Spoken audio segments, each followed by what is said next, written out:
આજે એક માં તમારી સાથે વાત કરવાની છે. મારા જ દીકરાની વાત કરીએ.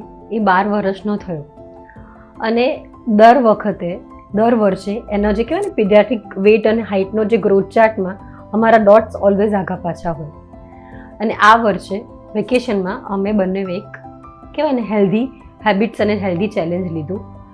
અને what we did, any physical activity 3 થી 4 કલાક અમે વધારી દીધી અને એની એક્ટિવિટીના મુજબ એની ફૂડ હેબિટ્સને અમે પ્લાન કરી. અને લુક એટ ધ રિઝલ્ટ્સ. એની હાઇટ, એનું વેટ, એનું મસલ માસ એન્ડ એનું ફેટ પર્સન્ટેજ બધામાં અમને ઇમ્પ્રુવમેન્ટ મળી. તો as a being a mother I am very happy. અને હું બધા પેરેન્ટ્સને આ જ વસ્તુ કહેવા માગું છું, પેશન્સ રાખજો, ધીરજ રાખજો. રાઇટ ગાઈડન્સની સાથે આપ અગર એમને હેલ્ધી હેબિટ્સ ઉપર શિફ્ટ કરશો, one day you will definitely achieve result. Thank you.